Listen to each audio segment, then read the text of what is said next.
Welcome back to the Ultimate Homeschool Community Podcast. I'm your host, Tiffany Hernandez. Today, we have the Homeschool OT with us, and Tiffany Parsons is here. She is going to share with us all about, why do we even want or need this service and what's it for anyways. Hey, Tiffany, welcome. So glad to have you on the show. Thank you for having me, Tiffany. Absolutely. I am so excited. Yes, I know it's been quite a while since we've actually been able to get this whole production up and running. So super excited to have you here. And I always love sharing the show with another Tiffany because let's be honest, we're just, I know. we're just cool. Okay. Tiffany squared. I love it. Yes, yes. So we were talking a little bit before about your background. Can you share with our audience just a little bit about you and why you're in this space? Because a lot of people, we want to be able to trust who we are around, especially with our kids, and that's so important. And I know you are very near and dear to this industry. Yes. So I am a pastor's wife. And when the time came that my twin boys were school aged, I knew that I wanted to homeschool them, but I was a little nervous because I wasn't homeschooled myself. I didn't know very many homeschoolers. However, I feel like in 2020, COVID was really that catalyst that kind of pushed people into homeschool Yes. initially, and then it just really stuck. So locally, a micro school opened up just down the road from us. And I thought, this would be really good to have that support to get me started, to have that structure and accountability. So when they were in pre-K4, we started a 1 day a week program. And one of my boys had a really hard time separating from me. So I kind of would just hang around. I'd volunteer in the classroom to make him feel more comfortable. And then before you knew it, they were needing assistant teachers. And then the next semester, they needed a teacher. And so I found myself teaching preschool, and now I'm currently the kindergarten teacher there. So we've been there for 3 years, and it really has been a blessing and helping me feel comfortable in this homeschool journey. With just providing a rubric of the assignments for each day and having that accountability. But it's just neat to kind of see the perspective from being the parent at home during homeschool, but also the teacher for other people's children at the micro school. And it is 2 days a week is that we Okay. meet. So Yes. Awesome. I know micro schools sometimes get some bad flack from homeschool and vice versa. And we're here to say that they really go hand in hand, and it really just depends on what your family specifically needs, and you can do both. And that's something that yes. I think a lot of more people need to see. There is a benefit to this. Yes, the socialization aspect is always comes up. Well, if you just homeschool at home, they don't get any socialization. It's no, we make sure they socialize. We make sure. Oh yeah. They get plenty of socialization. I would say most homeschoolers get more socialization than schoolwork, but whatever. True. Okay, so how does this come into play with the OT? Because I think a lot more homeschoolers would benefit from these kinds of services if they knew they existed and what they could really do to help their Mhm. students thrive. Absolutely. So I actually quit working in my pediatric outpatient setting to focus on homeschooling my boys. But in that process, number one, you just can't take the OT out of me. I Yes. have this desire to help people. And so I just, in that transition of going to homeschooling and going to the micro school, I realized that there was no therapy services for homeschoolers, micro schoolers, even private schools in the area. They don't have the services available like the public schools do. And I thought, well, gee, I could do that. I could go in there and provide these services. And I really thought I was going to conquer the world and just treat everybody. But then when I go there, no one understood why they needed OT services or what that even looked like. So I had to take a step back and realize maybe I need to go in and just educate the parents and the teachers of what occupational therapy is, who would benefit from it. And so that's kind of the phase that I'm in right now, providing educational in services to micro schools and private schools. And I'm actually speaking this coming weekend or next weekend at the West Virginia Homeschool Convention. So Awesome. that's going to be really exciting. That is so Yes. So exciting. that's where I'm at. Yay. Man, I wish I was closer. I'd totally come and just I sit know. and root like with my little Gotcha. sign. Um, so okay, yes, OT is needed, and yes, there are certain people that could benefit more than others. Um, a lot of times, what we've seen in the microschool world is that a majority is either neurodivergent or don't work in a full school or public school setting, even a private school setting. And so they really actually do need more of these services. But teaching those parents like, hey, this could be helped in this way can sometimes be challenging because let's face it, we want our children to Mhm. be perfect and we don't need those things because Mhm. my children don't need that. They're good. Right. Um, but in so many Yeah. instances, they're not. So they could be helped with the services that you can provide. I know there's a lot that I have witnessed growing up being in the PT world with my mom, and I've even done some OT myself, just like when I broke my hand, but that's not really what we're talking about. Can you share a little bit about the ins Mhm. and outs of how, you actually come in and first educate and then help? Yes. So, like you said, parents oftentimes don't know that they need OT, their child needs OT because, especially in a homeschool setting, we can take all the breaks we need. We can change our seating position. And so I feel like oftentimes we meet their needs and adapt as we can to get through our day, and that's fine and that's great. But there's some instances where a little bit of help would be necessary, and so I specifically focus on reflex integration, which is honestly a more newer kind of route of OT. But when I worked in outpatient, that's when I was introduced to it, and I mean, it just makes sense. So we're looking at primitive reflexes that we are born with, that mature and integrate as we meet developmental milestones. And it is the foundation for these higher level skills of thinking, executive functioning, problem solving, and just producing an appropriate response to sensory input. Um, so when we are addressing the reflexes, we're actually treating the child from the inside out. Here's another thing, I'm only private pay because I don't want an insurance company telling me what I can and can't do when I know that this is the best for the child, even though it may not look like I'm sitting down and working on handwriting or I'm sitting down and working on some specific school related task. When I'm addressing reflexes, it is addressing the seated attention, the handwriting skills, the visual motor skills that help with reading and writing. So it is so important. The turnover and discharge rate is so much faster than when we just treat a child superficially in meeting their sensory needs. And that's great. We want to meet those needs. But when you just meet them superficially, they're going to need more sensory input the next day and the next day. But if we're addressing how they are taking in information and processing it and giving a response, when we fix that, then they're discharged so much quicker and they won't need continued services. And that's what I want to see. Yeah, absolutely. And that's less money to like get discharged. You like actually want to see patients Mhm. get well instead of having a lifelong patient. Let's be real. We don't want to be Yes. coming to you No, forever. We want the problem solved no, now. I don't want that either. Right. And Yeah. um when you're talking about internal reflexes, I know a lot of people can be like, but what does that really mean? What kind of reflexes are? Is Mhm. this like a gut reflex? Is this like a hand-eye coordination reflex? Is Right. this, an inner sensory spatial awareness reflex? Like what are these actual reflexes and how do they correlate to the writing, to the sitting still? Mhm. Because I think a lot of times we think like, oh, primitive reflex, so like swallowing, or are we talking Mhm. like how we're sitting and processing our schoolwork? What kind of things are we talking about? Yeah. So primitive reflexes are actually formed in utero. And Okay. the purpose is to help with the birthing process. That's step number one.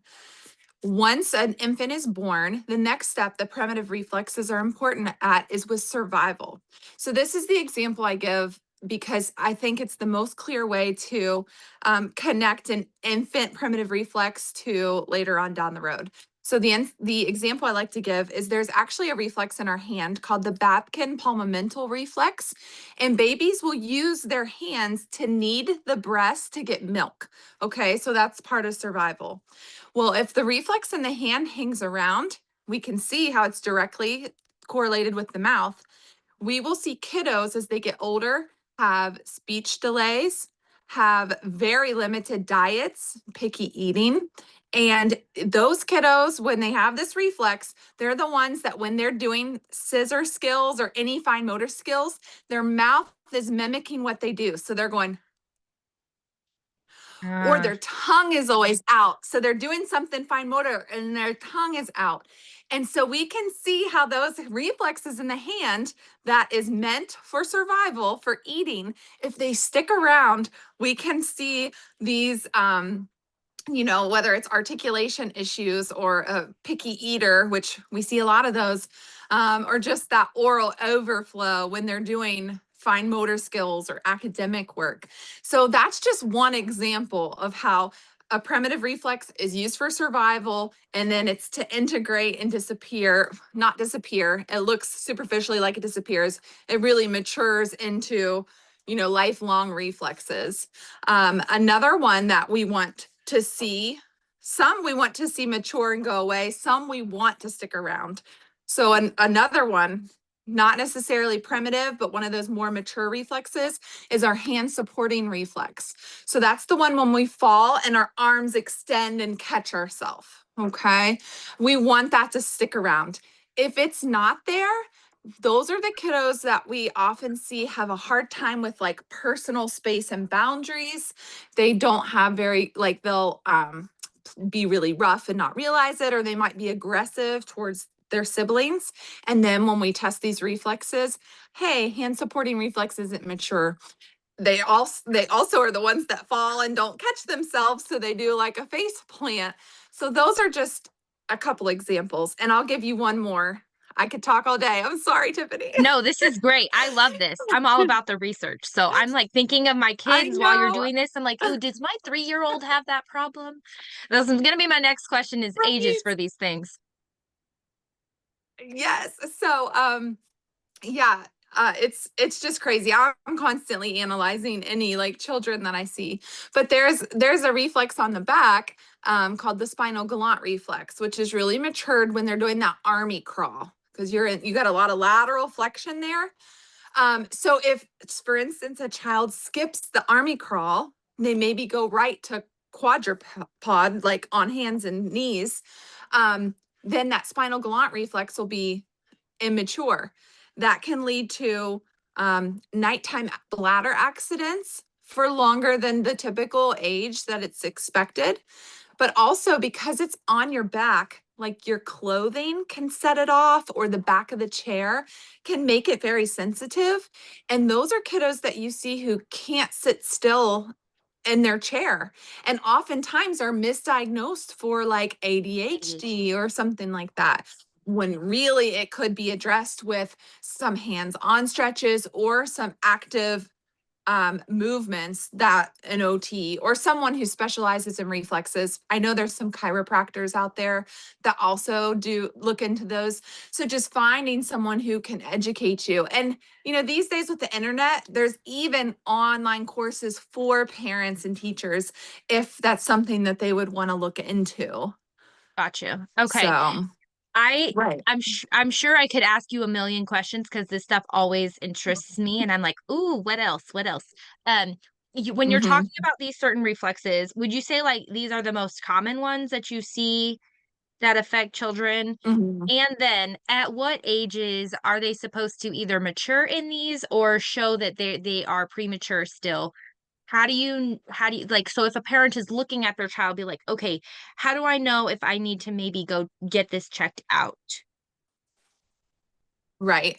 So most of the primitive reflexes are matured by the age of 12 months to 18 months, Okay. because that's once we They are matured through the developmental milestones, through that repetition. And, there's a reason that we go through these developmental milestones in a certain order, and it's better to take your time. So like, I know parents are so excited when little Johnny is standing at 9 months and he starts walking before he's 1, but really we should be encouraging them to get down and crawl.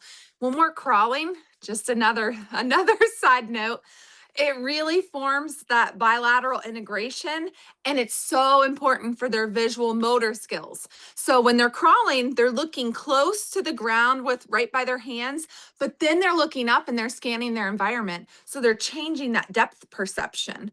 And if we didn't do that for long, then we'll see visual motor skills lacking when they're at the age that they're supposed to be reading and writing, and then they might have challenges there. So it's Like just all dyslexia, tied in dysgraphia. together. Yes. Yes, yes, Okay. 1000%. Okay. Which is Yeah, where, so do you also do bilateral work? Because I know there's some yeah, that do. absolutely. Yeah, okay. I just learned about that a year ago or so, and somebody was saying like, yes, we have a dominant side and a more secondary side, and if those are crossed, you will have more ADHD, you will have the dyslexia, you'll have the dysgraphia and all of these other learning disabilities because your Mm-hmm. dominant side is crossed. And so I'm like, am I really left-handed? But at the same time, at the same time, it makes sense that you would want to have these developmental milestones not get skipped. I have seen a few very worried or not worried, like, oh, it doesn't matter if they crawl first or whatever. I don't know what was going online last year. I'm like, what? That's crazy. No, they Mm-hmm. need to crawl. There's like all this biological Yes, stuff that goes with that. Like right. that's a need that Yep. they need to do. Both my Mm-hmm. children also started walking like probably way too soon. So I'm like, oh, maybe that's why they have ADHD. Um, Right. and my oldest definitely has a spatial awareness issue. She has gotten a little bit better now that she's a little older. Mm-hmm. But she would like walk into the middle of walls, walk into like Right. doorways. She'd be Mm-hmm. getting yeah, clumsy, Yeah. just clumsy. Yep. And so if there is a parent that's like, okay, so there's online stuff, there's maybe, I could go to a place. A lot of times these people might not have insurance. I know you're saying you're self-pay. Mm-hmm. Um, Mm-hmm. and being on one income, that seems to be a big setback for a lot of Mm-hmm. families to be able to afford these kinds of Right. services. Like, yeah, that's great. That's nice. I really love knowing this information. But I can't personally make that work into our budget. What would Mm-hmm. you say to those parents? Because I know sometimes that's like it's a barrier. Right. For the state of West Virginia, luckily I am a service provider through our state's Hope Scholarship. So Oh, that's really neat because they can use those funds to pay for services. Um, the company I found online that's fairly affordable where you can do a parent educational course. It's called Harkla. So that's something to look into. Like I said, I don't know the budget, but there's also so many free resources, YouTube videos and podcasts out there now. From Harkla, that very company that does the trainings, they have podcasts where they give a lot of good information and some exercises that you can go ahead and try at home. You can find them on YouTube. And then I also have a friend who is the Homeschool OT, Sarah Collins. She's the OG Homeschool OT. She does parent like homeschool consultations, but she also has a very helpful podcast that covers all areas, not just reflexes. That's okay. just one little part that she covers. She has so many informational guests on her podcast. And so she's another reliable source that I always point parents to just to, search through her previous podcasts and see if there's Okay. anything in there that can help. because in this day and age with all the internet, there's a lot of stuff out there. You just might have to look a little harder or, search for it. And I'm always available to ask questions. Like if you find something and you're like, I'm not sure if this is legit or not, or feel free to message me on Facebook. I would love to help in any way that I can. Awesome. That is great. I'm glad you mentioned about the Hope Scholarship. So there's several states that have ESA funds. And I know we were talking about this before. And Tennessee, I know we just got one. I don't know all of what they cover, so you definitely would have to figure, you'd have to go and research. I know Mhm. Alabama has one, Arizona Right. has one, Texas has one, and it's really just dependent on I think what kind of services it falls under. But I would think if it's for Mhm. education and something that Mhm.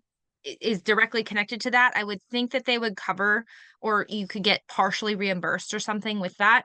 I also, Mhm. what about, there's also like the health savings accounts. Do you know anything about Yes. that? Can people, they should look into that Yes. if they have health I savings accounts. do. Right. I do have some families who use their health savings account to pay for services. Okay. So they just usually need like a copy of the receipt and what services they received, and they take care of it. So I don't really know on that side of things what Right. all they have to do. But I do have families that use their health savings account for my services, and I just provide the my written notes that I give to everybody regardless, Okay. but they just have to have the date and what service was provided and things like that. Right. Like the super bill, I think is what they need. So yeah, that's Yeah. another option for families to be able. I just always I'm like, okay, Mhm. how can they afford this? Because like let's think Right. about how we can get this done. Our children need it. And even Right. more so with this day and age where everything is moving at the speed of light and they're Mhm. inundated with screens, because let's be real, those screens really aren't that great for them. Mhm. And their Right. development. Right. We've all been guilty of like putting our toddler in front of too much TV. Or maybe that's just me. But at the Nope. same Yeah, time, just no. at the same time, um, we try to do the best that we can. So we also don't want to beat ourselves up like, oh man, if I would have made them crawl longer, like they wouldn't have this problem. No, they probably would All still right. have some of these issues. So as parents, we can't like beat ourselves up. We're just doing the best that we can. No. If you could give them like a piece of advice of what to either do for assessments or, just like to give them that positive reinforcement of like, yes, this is how best that the child can get help. What would you say to those parents that Mhm. really might need this? Oh, yeah. Yeah, it's absolutely nobody's fault. And oftentimes we can't pinpoint a reason why reflexes aren't integrated properly. There's no way of knowing. But it's never too late. And even I always joke and say, I need OT services as an adult. Like it's never too late to get down and crawl. In fact, older kids love it. Make them go through a tunnel, like make them an obstacle course. They don't even realize what they're working on.